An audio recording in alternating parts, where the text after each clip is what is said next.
अभी हम लोग इस वीडियो के अंदर वीडियो नंबर 7 में सेल्फ इंडक्शन के बाद जो है अभी हम लोग पढ़ेंगे सेल्फ इंडक्टेंस निकालना किसी भी लॉन्ग सॉलिनॉइड का।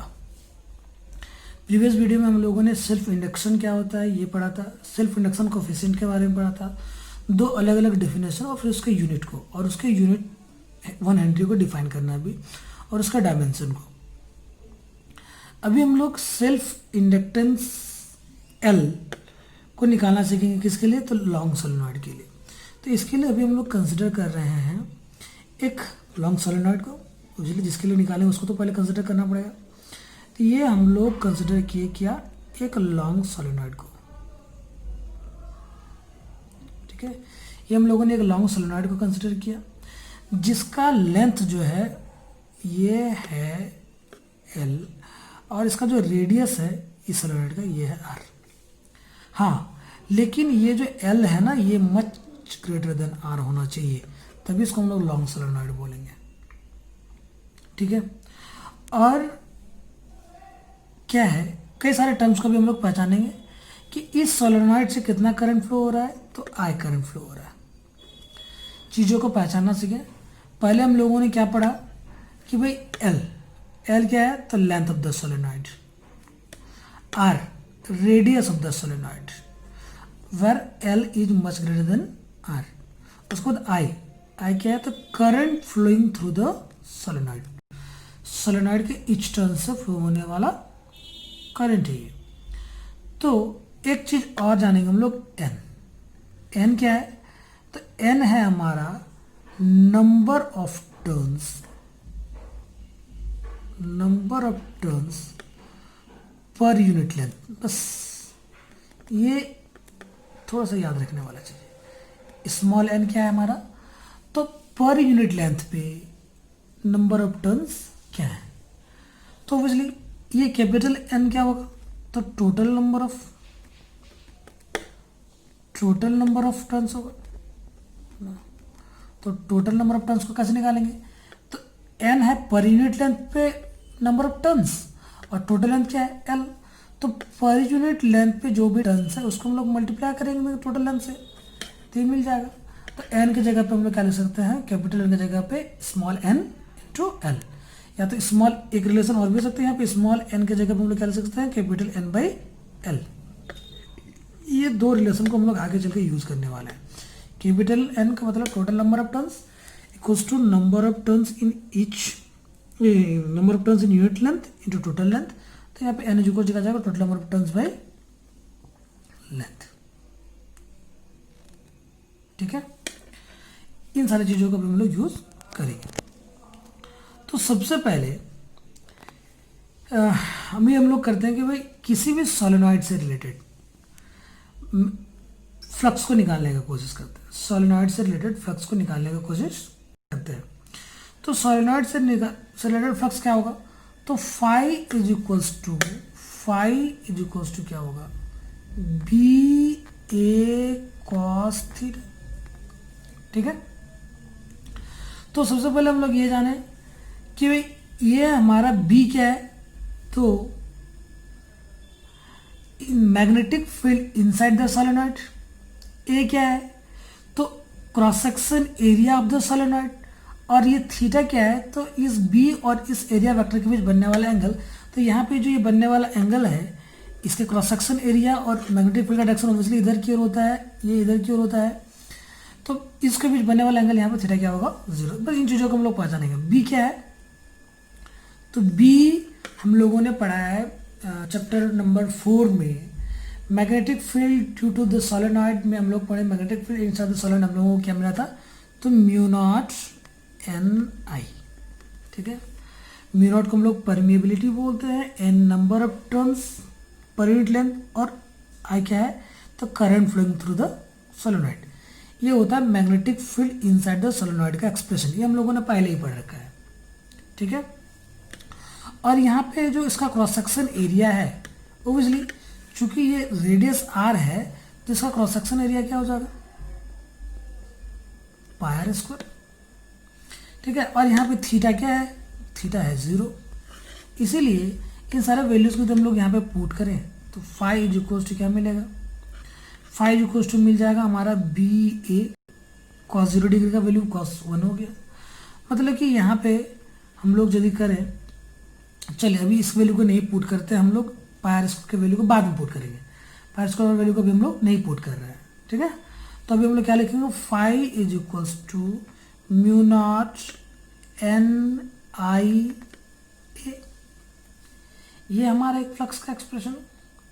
लेकिन अभी अभी पिछले वीडियो में हम लोगों ने पढ़ा था कि किसी भी मैग्नेट से रिलेटेड किसी भी कॉइल से रिलेटेड फ्लक्स कितना होगा वो सीधे सीधे इस बात पे डिपेंड करेगा कि भाई उससे कितना करंट फ्लो हो रहा है। इसी एक्सप्रेशन को तो हम लोगों ने एल को निकालने के लिए यूज़ किया था। तो हम लोगों को फाइव इज इक्वल्स टू यहाँ से क्या मिला था, एल आई। तो फाइव की इस एक्सप्रेशन को भी हम लोग यहाँ पे पुट कर सकते हैं। ये किसके बराबर, एल आई के बराबर भी होता है, is equals to mu naught N I A. तो एल इज इक्वल्स टू क्या हो जाएगा, ओब्वियसली ये आई और ये आई कैंसिल आउट हो जाएगा, किसके बराबर हो जाएगा, तो ये जो एल है हमारा,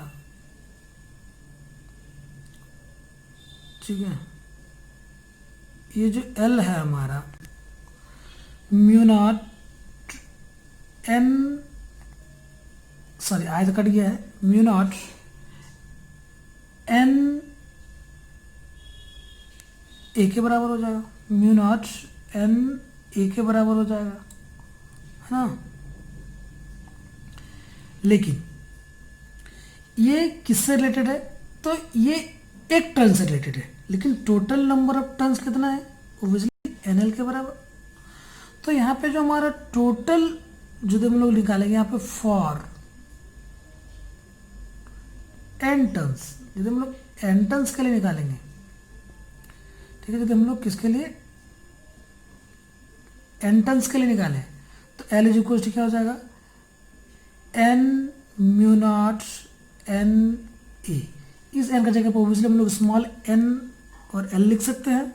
तो ये जो एक्सप्रेशन है ये हमारा क्या हो जाएगा, L is equal to mu naught N square L A. ये हमारा एक एक्सप्रेशन आ गया। ओब्वियसली ये भी हमारा दूसरा एक्सप्रेशन है, एक एक्सप्रेशन आया। इसी के साथ हम लोग एन बाई एल में ओब्वियसली यहाँ पे N small N is equal to क्या होता है, कैपिटल एन बाई एल। तो इसके जगह पे हम लोग कैपिटल एन बाई एल वाला एक्सप्रेशन भी लिख सकते हैं। तो एल इज इक्वल टू क्या हो जाएगा, mu naught N square L by A, L square हो जाएगा क्योंकि N is equal to N by L. तो ये एल और ये एल हमारा कट जाएगा। तो यहाँ पे एक एक्सप्रेशन और निकल के आएगा क्या, mu naught N square A by L. ये भी हमारा एक एक्सप्रेशन आएगा, ठीक है। इसके अलावा इस एक जगह पे हम लोग पायर स्क्वायर वाला वैल्यू भी पुट कर सकते हैं। तो एल इज इक्वल टू क्या हो जाएगा, mu naught N square pi R square divided by L भी हो सकता है। ये तीसरा एक्सप्रेशन भी होगा। ये सारे सिचुएशंस जो हैं वो कब हैं, जब इस कॉइल के अंदर कोई हम लोग कोर मटेरियल नहीं डाले हैं, इसमें सिर्फ अभी क्या है, एयर है। लेकिन यदि इसके अंदर हम लोग क्या करेंगे, कोई क्या बोलते हैं, म्यू परमेबिलिटी वाला कोई कोर मटेरियल डालेंगे तो इसलिए यहाँ पे म्यू लिखना पड़ेगा, ठीक है। कोई मान लो कि रिलेटिव परमेबिलिटी म्यू आर वाला या म्यू परमेबिलिटी वाला, या सपोज यहाँ पे कोई दूसरा कॉइल अदर देन एयर कुछ भी मटेरियल हम लोग डाल देते हैं, तो इसलिए यहाँ पे म्यू नॉट जो है हमारा रिप्लेस हो जाएगा किससे, म्यू से। तो इस ऐसी एक्सप्रेशन को हम लोग ऐसे भी ले सकते हैं, म्यू नॉट, ये म्यू हो जाएगा N square pi R square by L, ठीक है। और हम लोग जानते हैं क्या, ये एक्सप्रेशन हम लोगों ने पहले पढ़ा है कि mu R is equals to क्या होता है, mu R is equals to क्या होता है, तो म्यू बाई म्यू नॉट, ठीक है ना। तो इसलिए इस म्यू के जगह पे हम लोग क्या लिख सकते हैं, mu naught into mu R भी लिख सकते हैं। तो एक एक्सप्रेशन और आता है इसके जगह पे क्या, तो mu naught into mu r N square A, sorry A नहीं, ए को तो हम लोगों ने पाई आर स्क्वायर कर रखा है बाई एल। ये कब, तो ये वैसे केस में जहाँ पे क्या होगा कि ये जो हमारा कोर मटेरियल है वो सॉफ्ट आयरन या कोई भी दूसरा मटेरियल होगा। तो यहाँ से हम लोगों को पता चल रहा है दो तीन बातें कि जो सेल्फ इंडक्शन कोफिशिएंट है ये डायरेक्टली प्रोपोर्शनल होगा एन स्क्वायर के। मतलब उसमें जितना ज़्यादा टोटल नंबर ऑफ टर्न्स जितना ज़्यादा होगा उसका सेल्फ इंडक्शन कोफिशिएंट उतना ज़्यादा होगा। ये एरिया की भी डायरेक्टली प्रोपोर्शनल है। एल क्या है? एरिया की भी डायरेक्टली प्रोपोर्शनल, मतलब जितना ज़्यादा क्रॉस सेक्शन एरिया होगा ओबियसली उतना ज़्यादा, ठीक है। और साथ साथ ये डिपेंड कर रहा है किस पे? उस मटेरियल के परमेबिलिटी पे भी, जिस पे क्या क्या आता है, कॉइल को ऊन किया जाता है, कॉइल को लपेटा जाता है। इन तीन चीज़ों पे डिपेंड करता है सेल्फ इंडक्शन कोफिशिएंट। किस पे? तो एन स्क्वायर का directly proportional, total number of turns कितना, टोटल नंबर ऑफ टर्न्स जितना ज़्यादा होगा उसका सेल्फ इंडक्टेंस उतना ज़्यादा होगा, उसका क्रॉस सेक्शन एरिया जितना ज़्यादा होगा उसका सेल्फ इंडक्टेंस उतना ज़्यादा होगा, ठीक है। उससे जिस मटेरियल पे लपेटा जाता है उस मटेरियल का परमेबिलिटी पे भी डिपेंड करता है। तो ये जो हमारा स्पार्किंग जो हम लोग को देखने को मिलता है, ये स्पार्किंग कहीं कहीं क्या है, सेल्फ इंडक्शन का ही एक एग्जांपल है। तो इस वीडियो के अंदर हम लोगों ने क्या पढ़ा? Self inductance of a long solenoid को। अभी सिर्फ और सिर्फ एक टॉपिक हमारा बचा हुआ है, क्या? Mutual induction. यहाँ पे सेल्फ इंडक्शन क्या होता है कि अपने में से होने वाले करंट के फ्लो की वजह से उसमें जो ईएमएफ इंड्यूस होता है, जो करंट इंड्यूस होता है, उसको हम लोगों ने पढ़ा। म्यूचुअल इंडक्शन में हम लोग क्या पढ़ेंगे कि भाई किसी दूसरे, जैसे कि हम लोगों ने फैराडे के तीसरे एक्सपेरिमेंट में पढ़ा था, फैराडे के तीसरे एक्सपेरिमेंट में हम लोगों ने पढ़ा था कि पहले कॉइल में करंट फ्लो हो रहा था, हम लोग उसके स्विच ऑन को ऑन और ऑफ कर रहे थे, तो क्या हो जा रहा था, दूसरे करंट में करंट इंड्यूस हो जा रहा था। तो उस मैकेनिज्म को हम लोग अगले वीडियो में पढ़ने वाले हैं और वो इस चैप्टर का लास्ट टॉपिक होगा। Thank you.